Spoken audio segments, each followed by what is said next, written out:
एक अधूरी क्लास हमेशा अधूरी जानकारी देती है, इसलिए क्लास को अंत तक देखें। सभी को नमस्कार, मैं Hemlata Verma HC² Hemlata coaching classes में आप सभी का स्वागत करती हूँ। प्यारे बच्चों, आज की इस क्लास में हम पढ़ेंगे, हम अपने बचे हुए जितने भी हमारे केमिकल रिएक्शन रह गए थे, यानी कि जितनी रासायनिक अभिक्रियाएं पिछली क्लास में रह गई थी, उसे हम इस क्लास में पूरा फिनिश करेंगे। तो सबसे पहले हम पढ़ेंगे ऑक्सीडेशन रिएक्शन, यानी कि उपचयन अभिक्रिया। आपको याद रखना है, ऑक्सीडेशन को हिंदी में क्या कहते हैं? उपचयन कहते हैं। दी एडिशन ऑफ ऑक्सीजन और रिमूवल ऑफ हाइड्रोजन, यानी कि या तो एडिशन हो रहा है, ऐड हो रहा है, क्या हो रहा है? ऑक्सीजन ऐड हो रहा है, और रिमूवल यानी कि रिमूव हो रहा है, हट रहा है, क्या हट रहा है? हाइड्रोजन हट रहा है। To a substance is called oxidation. किसी भी चीज़ में से, यानी कि जो भी हमारा सब्सटेंस होगा, अगर वहाँ पे या तो ऑक्सीजन ऐड हो जाए या हाइड्रोजन रिमूव हो जाए, तो हम उसे क्या कहेंगे? ऑक्सीडेशन रिएक्शन कहते हैं।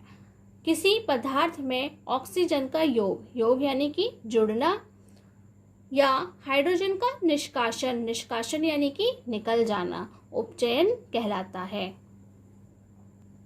चलिए, इसी बात को हम कैसे लिख सकते हैं?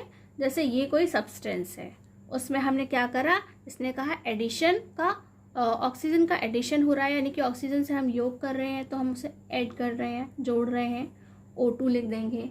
या फिर क्या होगा? हाइड्रोजन का रिमूवल, यानी कि इसे माइनस कर देंगे हटाने के लिए, H2 इस तरह से लिख देंगे। लेकिन हम रिएक्शंस कैसे करते हैं? हम आपको रिएक्शंस बताते हैं। तो सबसे पहले देखते हैं हम, ये है हमारा 2Cu यानी कि कॉपर सॉलिड फॉर्म में है, और यह है क्या कर रहा है? ऑक्सीजन के साथ में, यानी कि हम कॉपर को बर्न कर रहे हैं, कॉपर को जला रहे हैं। जलाने के लिए क्या चाहिए? हीट चाहिए। तो यह क्या बन जाएगा? Copper oxide. क्या बनेगा? कॉपर ऑक्साइड बनेगा। तो यहाँ आपने क्या देखा कि ये जो ऑक्सीजन था वो क्या हो गया? ए के अंदर ऐड हो गया, यानी कि किसी सब्सटेंस में, किसी पदार्थ में जाके जुड़ गया। तो इसे हम क्या कह रहे हैं? कि ऑक्सीडेशन हो रहा है, यानी कि उपचयन हो रहा है। और यहाँ पर आपको एक चीज़ याद करनी है कि जो कॉपर है वह कैसा दिखाई दे रहा है? आपको रेड ब्राउन कलर का दिखाई दे रहा है, लेकिन ये बर्न होने के बाद में ब्लैक कलर का दिखाई देता है। तो आपको कलर्स याद रखना बहुत इंपॉर्टेंट है, क्योंकि क्वेश्चंस बार बार एग्जाम्स में कलर्स के पूछे जाते हैं कि पहले कलर क्या था और रिएक्शन के बाद उसका कलर किस कलर में चेंज हो जाता है। तो आपको इम्पोर्टेंट है, बहुत ज़्यादा इसे याद रखना है। इसके अलावा हम और रिएक्शंस करते हैं। तो ये हो गया, हम नेक्स्ट लेते हैं 2Zn प्लस O2। ठीक है, हम इसे भी बर्न करते हैं। इसे बर्न करने पे क्या बनेगा? बिल्कुल उसी की तरह 2ZnO, यानी कि जिंक ऑक्साइड हमें मिलेगा। इसके अलावा एक और हम देखते हैं, ये हो गया हमारा H2S hydrogen sulphide plus Cl2, दोनों को हीट किया। ये हाइड्रोजन सल्फाइड है और ये क्लोरीन गैस है, आप इनके नाम साथ में लिख रहे हैं। अब इसे हीट करेंगे तो क्या बनेगा? 2HCl। देखिए, अभी तक हमने ऑक्सीजन के लिए करे थे, अब हमने किसके लिए किया है? हमने यहाँ पे हाइड्रोजन को रिमूव कर रहा है। यहाँ हाइड्रोजन था, यह इस वाले सब्सटेंस में से निकल करके दूसरे में चला जाएगा, तो ये यहाँ पर आ जाएगा, यानी कि Cl से जुड़ जाएगा। तो ये हो गया हमारा 2HCl प्लस S, यानी कि जो सल्फर है वह अलग हो गया, क्योंकि हाइड्रोजन उसमें से रिमूव हो गया है। नेक्स्ट की अगर हम बात करते हैं, तो नेक्स्ट हम एक और लेते हैं, थोड़ा सा बड़ा है, Zn प्लस CuSO4। ये हमारा जिंक है और ये कॉपर सल्फेट है। इनके नाम, फॉर्मूला सब आपको बहुत अच्छे से याद करने हैं। इसमें भी क्या हुआ कि ये जो हमारा ऑक्सीजन है वह दूसरे वाले में जाके ऐड हो जा रहा है, यानी कि ए वाला जो सब्सटेंस है उसमें ऐड हो जाएगा। तो ये बन जाएगा ZnSO4, और ये जो कॉपर है हमारा अलग हो जाएगा, इसे हम जिंक सल्फेट बोलते हैं। नेक्स्ट एक बहुत ही खास और इम्पॉर्टेंट है।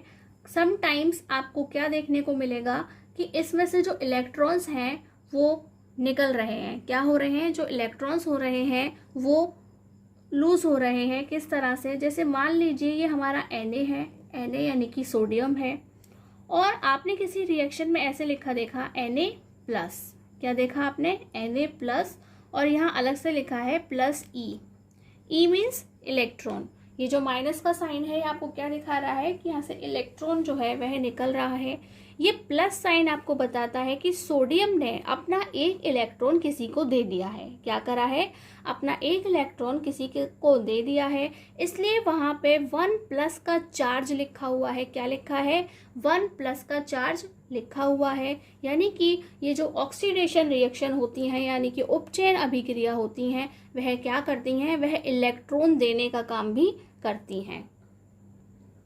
तो आपको इस चीज़ का भी ध्यान रखना है कि अगर किसी के ऊपर प्लस का चार्ज, अगर ये यहाँ से 2 इलेक्ट्रॉन्स देते तो क्या होता है? यहाँ पे 2+ लिखा होता और यहाँ पर 2e लिखा होता, यानी कि 2 इलेक्ट्रॉन्स हमने अलग हो गए हैं इसमें से, यह आपको पता चल जाता। अगर ये 3 इलेक्ट्रॉन्स देता तो यहाँ पे 3+ लिखा हुआ होता और यहाँ पर हम लिखते +3 इलेक्ट्रॉन। नेक्स्ट है रिडक्शन रिएक्शन, यानी कि अपचयन अभिक्रिया। द एडिशन ऑफ हाइड्रोजन और रिमूवल ऑफ ऑक्सीजन, यानी कि एक ऐसी रिएक्शन जहाँ पे एडिशन हो रहा है हाइड्रोजन का और रिमूव हो रही है oxygen to a substance is called reduction reaction. तो ये एक ऐसी रिएक्शन है जो कि बिल्कुल हमारा जो ऑक्सीडेशन है उसकी अपोजिट होती है। किसी पदार्थ में हाइड्रोजन का योग या ऑक्सीजन का निष्कासन अपचयन कहलाता है, यानी कि वहाँ से ऑक्सीजन जो है वह निकल जाएगी सब्सटेंस में से और हाइड्रोजन जो है वह आकर के जुड़ जाता है। तो हम इसे किस तरह से लिखेंगे? हम इसे लिख सकते हैं A+H2 या फिर A-O2। ये इस तरीके से कुछ हमारा काम होने वाला है। तो हम अपनी फर्स्ट रिएक्शन देख लेते हैं।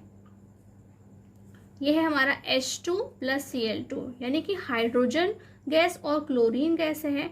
ये दोनों क्या कर रहे हैं? ये जो हाइड्रोजन है वह क्या होगा? ऐड हो जाएगा। किसमें हो जाएगा? दूसरे वाले सब्सटेंस में। तो ये हो जाएगा हमारा 2HCl।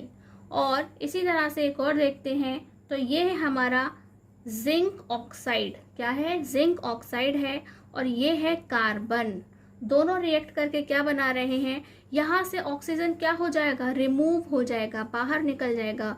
तो इसलिए ये जो Zn है वह अकेला रह जाएगा और ये C के साथ में O आ जाएगा। ये हो गया जिंक और ये हो गई हमारी कार्बन मोनोऑक्साइड। ठीक है, ये गैस है पॉइजनस, काफ़ी पॉइजनस गैस है, जहरीली गैस है। और नेक्स्ट देखते हैं हम, ये है 2FeCl3 और ये है हमारा H2S। अब यहाँ पे हाइड्रोजन है तो हाइड्रोजन क्या होगा? ऐड हो जाएगा, यानी कि इस वाले में से निकलकर दूसरे में ऐड हो जाएगा। तो वह क्या बना रहा है? 2FeCl2 और यहाँ से जो क्लोरीन बचेगा वह उसमें ऐड हो जाएगा 2HCl+S। और जो लास्ट है वह हमें आपको क्या बताना है कि ये जो है रिडक्शन रिएक्शन यानी कि उपचयन अभिक्रिया है वह क्या करता है? इलेक्ट्रॉन को गेन करता है। क्या करता है? इलेक्ट्रॉन्स को गेन करता है, यानी कि ले लेता है। जैसे मान लीजिए ये हमारा Na+ है, यानी कि सोडियम में से अभी एक इलेक्ट्रॉन कम है, तो वह क्या करेगा? एक इलेक्ट्रॉन ले लेगा। क्या करेगा? गेन कर लेगा, जिससे यह किस में कन्वर्ट हो जाएगा? सोडियम में कन्वर्ट हो जाएगा। यहाँ पे ये प्लस साइन नहीं आएगा। तो आपको अच्छे से इसे याद रखना है। एग्जाम में हमेशा सिर्फ ये ही नहीं, समटाइम्स इस तरीके से भी पूछ लिया जाता है। नेक्स्ट है रेडॉक्स रिएक्शन। हिंदी में भी इसे रेडॉक्स ही कहा जाता है, यानी कि रेडॉक्स अभिक्रिया। यह क्या है? ये हमारे रेड जो आपको दिखाई दे रहा है ये रिडक्शन का है और ये जो ऑक्स दिखाई दे रहा है वह ऑक्सीडेशन से लिया गया है। तो ये जो हमारे रेडॉक्स रिएक्शन यानी कि रेडॉक्स अभिक्रिया है वह किससे मिलकर बनी है? ऑक्सीडेशन और रिडक्शन। इट मीन्स कि यहाँ पर दोनों चीज़ आपको साथ साथ नजर आएंगी। The oxidation and reduction reactions occurring together are called a redox reaction, यानी कि जहाँ पर वह दोनों एक साथ में हो रही हो वह क्या है? रेडॉक्स रिएक्शन है। उपचयन तथा अपचयन अभिक्रियाओं का एक साथ होना रेडॉक्स अभिक्रिया कहलाता है। एक ही इक्वेशन के अंदर, यानी कि एक ही केमिकल इक्वेशन में आपको दोनों चीज़ें नज़र आ जाएंगी। चलिए हम आपको इसके एग्जाम्पल्स दिखाते हैं। ये फर्स्ट वाला हमारा जो एग्जाम्पल है यहाँ आपको देखेंगे ये है कॉपर ऑक्साइड और ये है हाइड्रोजन गैस। जब ये दोनों आपस में रिएक्ट करेंगे तो क्या बना रहे हैं, ये कॉपर बन रहा है और ये O इससे अलग होकर के H2O यानी कि वाटर बनाता है। अब आप नोटिस करेंगे कि यहाँ पर ऑक्सीजन था जो कि क्या हुआ, रिमूव हो गया यहाँ से। तो यह क्या होता है, जब ऑक्सीजन किसी में से रिमूव होता है तो अभी अभी आपने ऊपर पढ़ा था कि क्या हो रहा है, रिडक्शन हो रहा है यानी कि उपचयन हो रहा है। और जब आपने ये देखा कि ऑक्सीजन किसी में ऐड हो जाता है यानी कि हाइड्रोजन पहले अकेला था और ऑक्सीजन जाकर के किसी में ऐड हो गया है, ये जो वह ऐड हो गया है, तो आपने देखा कि यहाँ पे क्या हो रहा है, ऑक्सीडेशन हो रहा है। क्या हो रहा है, ऑक्सीडेशन हो रहा है। पहले हाइड्रोजन अकेला था और उसमें ऑक्सीजन जाके जुड़ गया है तो वह ऑक्सीडेशन हो रहा है। तो ऐसे रिएक्शन को हम रेडॉक्स रिएक्शन कहते हैं, एक साथ दोनों काम। ये हमारा क्या था, एक बार फिर से अच्छे से समझ लो कि ऑक्सीजन था वह निकल गया, रिएक्शन के बाद ऑक्सीजन जो था वह निकल गया है, इसलिए क्या हो रहा है, रिडक्शन हो रहा है यानी कि अपचयन हो रहा है। लेकिन अगर आप दोबारा देखें तो आप देखेंगे कि यहाँ पर क्या है, जो बाद में बना है प्रोडक्ट उसके अंदर ऑक्सीजन जाकर के ऐड हो गया है। ये जो हमारा प्रोडक्ट था इसके अंदर ऑक्सीजन जाकर के ऐड हो गया है और जब ऑक्सीजन ऐड हो जाता है तो हम उसे क्या कहते हैं, ऑक्सीडेशन कहते हैं या फिर उपचयन कहते हैं। तो पहले सिंपली आपको इस तरीके से इसे याद रखना है और यहाँ का जो स्पेस है उसे बचा करके रखना है, क्योंकि हम यहाँ पर अभी आपको और भी कुछ चीज़ें बताने वाले हैं। उससे पहले हम आपको कुछ और एग्जाम्पल्स भी कराएंगे तो आप उन्हें देख लीजिए। हमारा नेक्स्ट एग्जाम्पल है ZnO यानी कि जिंक ऑक्साइड है, वह कार्बन से रिएक्शन कर रहा है तो वह क्या बना रहा है, वह जिंक दे रहा है और CO यानी कि कार्बन मोनोऑक्साइड दे रहा है। ऊपर ही हमने आपको अभी ये रिएक्शन लिखवाई थी, तो आप नोटिस कीजिए, यहाँ पर आप नोटिस कीजिए कि यहाँ पर क्या हुआ है और नोटिस कीजिए कि यहाँ पर क्या हुआ है और ये एरो भी बनाइए। तो आपने देखा कि यहाँ से जो जिंक ऑक्साइड था इसमें से हमारा O क्या हुआ है, निकल गया है। और जब O निकल जाता है या रिमूव हो जाता है तो हम उसे क्या कहते हैं, रिडक्शन कहते हैं। क्या कहते हैं, रिडक्शन कहते हैं। और ये कार्बन बिल्कुल हाइड्रोजन की तरह पहले अकेला था और अब बाद में आके उससे O जुड़ गया है तो हम उसे क्या कह रहे हैं, ऑक्सीडेशन कह रहे हैं यानी कि उपचयन कह रहे हैं। नेक्स्ट देखते हैं, ये हमारा एग्जाम्पल नंबर 3 हो जाएगा।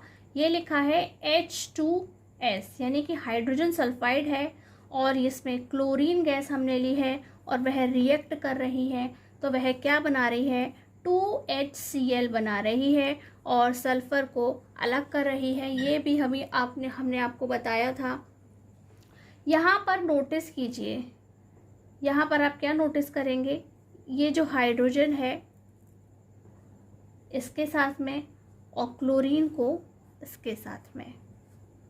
तो आप नोटिस कीजिए कि यहाँ पर जो हाइड्रोजन था वह क्या हो रहा है, अलग हो गया है सल्फर से। ये जो सल्फर है हमारा अकेला रह गया यानी कि हाइड्रोजन रिमूव हो गया है। क्या हो गया है, रिएक्शन में हाइड्रोजन रिमूव हो गया है। जब हाइड्रोजन रिमूव हो जाता है तो हम उसे ऑक्सीडेशन कहते हैं। क्या कहते हैं, ऑक्सीडेशन कहते हैं यानी कि उपचयन कहते हैं।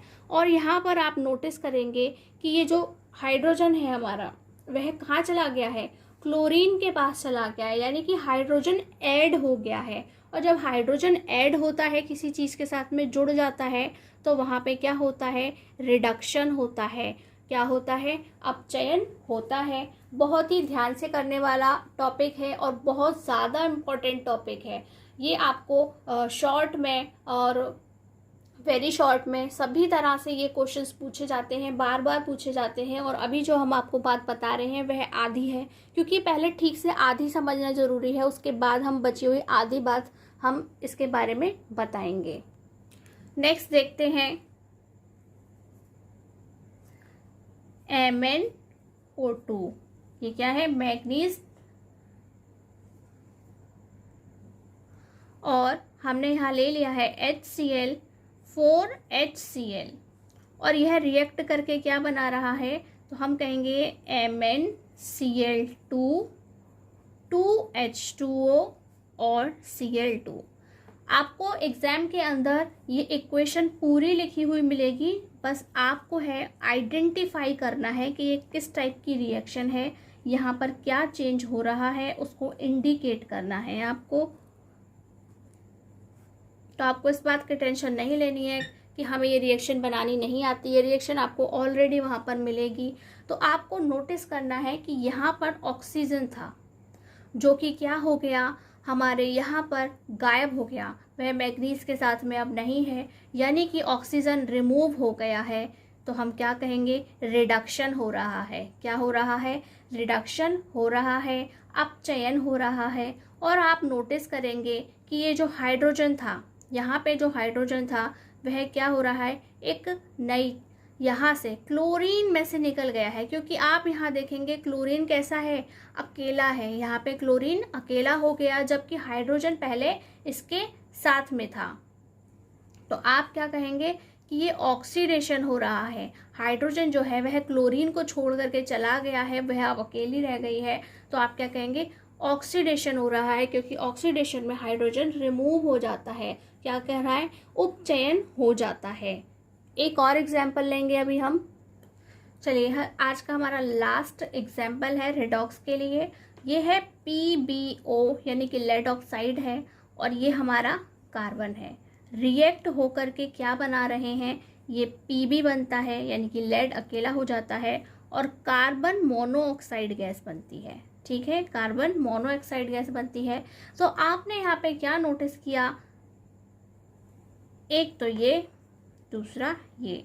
तो आपने देखा कि ये जो हमारा ऑक्सीजन था वह लेड को छोड़ करके चला गया है, लेड यहाँ पे अकेला है। तो ऑक्सीजन जब छोड़कर चला जाएगा, रिमूव हो जाएगा, तो क्या होगा, रिडक्शन रिएक्शन होगी। क्या होगी, रिडक्शन होगी, यानी कि अपचयन होगा। और जब यहाँ पे ऑक्सीजन किसी में जाकर के जुड़ जाता है, तो देखा पहले कार्बन अकेला था और ऑक्सीजन उसके पास में आ गया है, तो क्या हो रहा है, जब किसी में ऑक्सीजन ऐड हो जाता है तो हम कहते हैं ऑक्सीडेशन हो रहा है। क्या हो रहा है, उपचयन हो रहा है। तो अब हमें अपने इस बचे हुए आधे पेज में क्या काम करना है, जो हमने जगह बचाई थी। तो हम वापस अपने फर्स्ट वाले एग्जाम्पल पे लौटते हैं।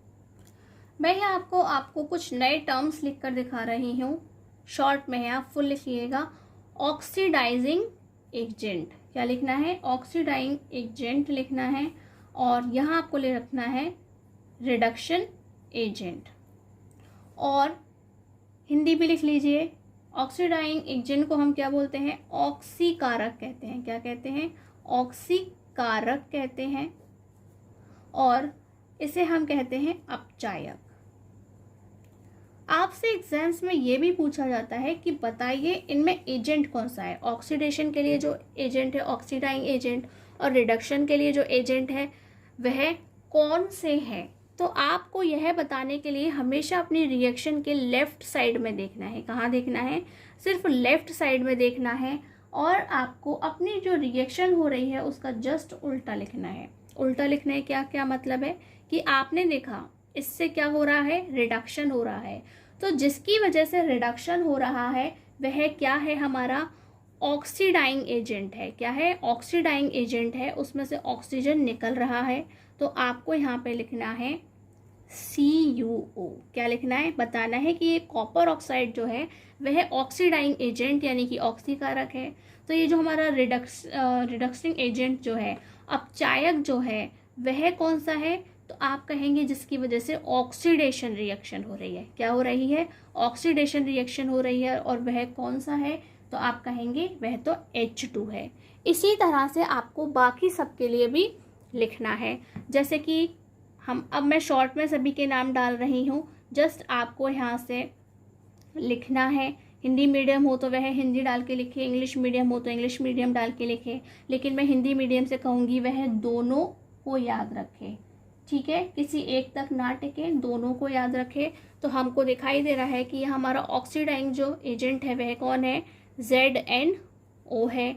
और हमारा जो रिडक्शन एजेंट है वह क्या है, तो वह हमारा सी है यानी कि कार्बन है। नेक्स्ट में हम देखेंगे कौन सा है ऑक्सीडाइंग एजेंट, तो आपको दिखाई दे रहा होगा वह हमारा Cl2 गैस है। और हम Ra की बात करें तो हमारा Ra क्या है, H2S है। नेक्स्ट देखते हैं, चलिए यहाँ पर हमारा OA क्या है और RA क्या है, तो आपको दिखाई दे रहा है MnO2 है और Ra हमारा क्या है, HCl है। इसी तरह से हम यहाँ पर भी देखते हैं कि हमारा ऑक्सीडाइंग एजेंट क्या है और रिडक्शन एजेंट क्या है। तो चलिए ऑक्सीडाइंग एजेंट हमारा क्या है, PbO है और ये हमारा Ra क्या है, C है। तो आपसे एग्ज़ाम्स में सभी तरीके के क्वेश्चन पूछे जाते हैं। हमने आपके पास में कुछ भी नहीं छोड़ा है, सब कुछ बताया है और आपको इसे बहुत अच्छे से प्रिपेयर करना है। देखिए हम आपको मोस्टली 1 या 2 एग्जाम्पल रिएक्शन के तौर पर इसलिए नहीं लिखवाते हैं कि सिर्फ 1 या 2 से आपको ठीक से चीज़ों का पता नहीं चलता है और आपको लगता है कि चीज़ें उतनी ही छोटी और उतनी ही आसान हैं जितनी आपने अभी देखी है। इसलिए ठीक से समझने के लिए ज़रूरी है कि हम आपको 1 2 नहीं उससे ज़्यादा एग्जाम्पल्स को करके दिखाएं और तभी आप अच्छे से सीख पाएंगे। नेक्स्ट टॉपिक है हमारा एक्सोथर्मिक रिएक्शन यानी कि ऊष्माक्षेपी अभिक्रियाएं। ये कैसे रिएक्शन होती हैं, a reaction in which energy is released, यानी कि यहाँ पे एनर्जी रिलीज होती है, एनर्जी बनती है in the form of light और heat is called an exothermic reaction. यानी कि वहाँ पे जो भी एनर्जी बन रही है उसे हम या तो लाइट का नाम दे रहे हैं या फिर हीट का नाम दे रहे हैं।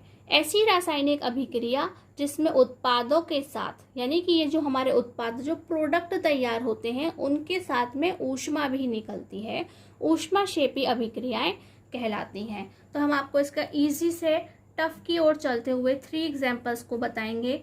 तो ये हमारा सबसे पहले है C+O2, यानी कि हम कार्बन को बर्न कर रहे हैं।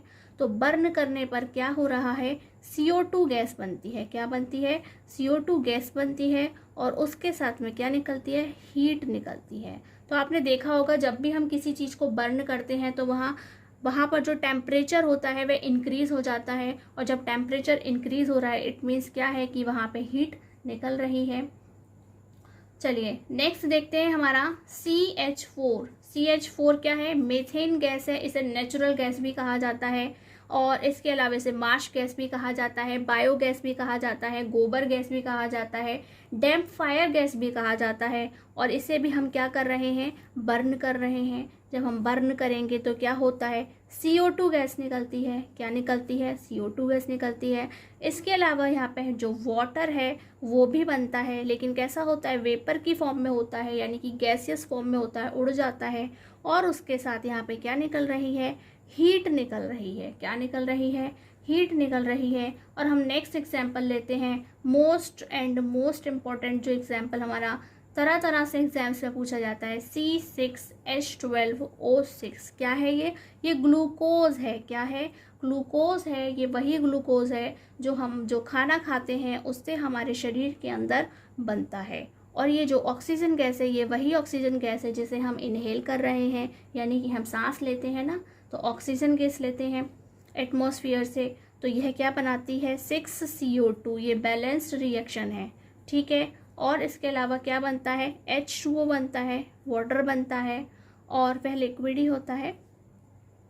और इसके अलावा क्या होती है, एनर्जी प्रोड्यूस्ड होती है। तो यह एनर्जी प्रोड्यूस्ड होती है वह कहाँ जाती है हमें तो पता नहीं चला है ना।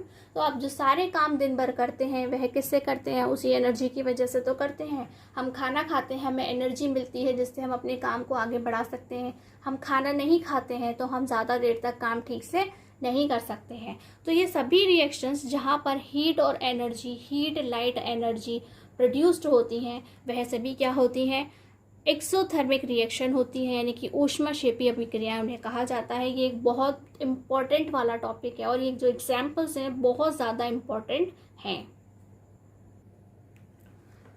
हमारा नेक्स्ट टॉपिक है एंडोथर्मिक रिएक्शन। क्या है, एंडोथर्मिक रिएक्शन है यानी कि ऊष्माशोषी अभिक्रियाएं हैं। A chemical reaction in which the reactants observe heat energy from the surroundings to form product.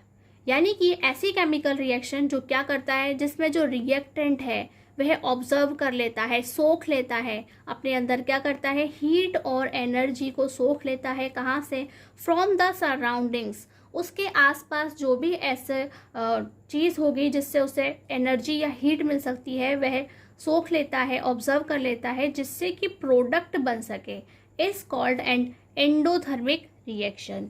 जिस रासायनिक अभिक्रिया में ऊर्जा का अवशोषण होता है ऊष्माशोषी अभिक्रिया कहलाती है। तो ये अवशोषण होना, ऑब्जर्व होना, इसका मतलब क्या होता है, अपने अंदर समा लेना। क्या करना? अपने अंदर समा लेना या सोख लेना। तो इनके जो एग्जाम्पल्स हैं मैं आपको 1 बाय 1 लिख करके बिल्कुल नहीं दिखा रही हूँ, आपको जाना है अपने डीकम्पोजिशन वाली रिएक्शन पर।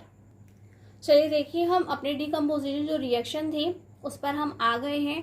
तो आप नोटिस करेंगे यहाँ पर जो रिएक्शंस हैं उन सभी को हीट की ज़रूरत पड़ी है। किसकी ज़रूरत पड़ी है? देखिए यहाँ पे हीट का साइन हमने बनाया है कि रिएक्शन तब होगी, ये एक सिंगल प्रोडक्ट था, रिएक्शन तब होगी जब इसे हीट मिलेगी। और हीट मिलने वाली जो रिएक्शन होती है कि जो अपने अंदर हीट को ऑब्जर्व कर ले और उसके बाद में प्रोडक्ट बनाती है, तो वह क्या होती है, एंडोथर्मिक होती है या ऊष्माशोषी अभिक्रिया होती है। तो ये उसका एग्जाम्पल है। इसके अलावा इलेक्ट्रिक करंट की ज़रूरत हो रही है, यानी कि ये भी क्या है, ऊर्जा का एक रूप है, ऊष्मा का एक रूप है, ये भी उसी का एग्जाम्पल है। ये सभी रिएक्शंस, यहाँ पर सनलाइट की भी ज़रूरत पड़ रही है। तो ये सारे रिएक्शन जिसे किसी ना किसी प्रकार की लाइट और हीट और एनर्जी की ज़रूरत पड़ रही है, उसकी वजह से ही वह अपना प्रोडक्ट बना पा रही हैं, यानी कि उत्पाद तैयार कर पा रही हैं। वह सभी क्या होती हैं? वह सभी हमारी एंडोथर्मिक रिएक्शन होती हैं या फिर ऊष्माशोषी अभिक्रियाएं होती हैं। तो आपको इन सभी के, ये आपको नहीं लिखना है, लेकिन यहाँ पर लिखी हुई सारी रिएक्शंस को आपको उसके लिए लिख लेना है और तैयार कर लेना है। और इससे आपको एक चीज़ यह भी पता चलेगी कि एक केमिकल रिएक्शन जो आपको लिखी हुई दिखा रही है वह एक से ज़्यादा केमिकल रिएक्शन को डिफाइन करती है। जैसे कि यही रिएक्शन डिकम्पोजिशन के लिए भी है, यानी कि यह वियोजन अभिक्रिया भी है, और उसके साथ साथ यह क्या है, आप कहेंगे ये एंडोथर्मिक रिएक्शन भी हैं। ये सभी क्या हैं? एंडोथर्मिक रिएक्शन भी हैं और ऊष्माशोषी अभिक्रियाएं हैं। तो आपसे इस तरह की इक्वेशन भी पूछी जाती है, जहाँ पर रिएक्शन पूछी जाती है कि एक ऐसी इक्वेशन लिखिए जिसमें ये दोनों रिएक्शन साथ होते हों। तो आपको इस चीज़ को बहुत अच्छे से तैयार करना है, अपने दिमाग को बहुत तेज़ रखना है और साथ साथ आपको लिख लिख कर प्रैक्टिस करनी है। बिना लिख लिख के किए कई प्रैक्टिस में आप इनको ठीक से नहीं कर पाएंगे। एटलीस्ट 3 टाइम्स प्रैक्टिस कीजिए, ठीक है। एक बार आप सीख रहे हैं, उसके अलावा 2 बार और प्रैक्टिस कीजिए, उसके बाद ही आप इनको अच्छे से कर पाएंगे।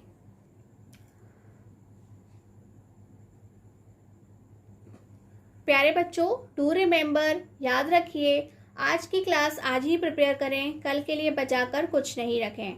यदि यह क्लास आपको अच्छी लगी हो तो please like, comment and share this class and subscribe करना बिल्कुल ना भूलें और बेल आइकन को भी प्रेस करना बिल्कुल ना भूलें। आज की क्लास में बस इतना ही। नमस्कार, धन्यवाद।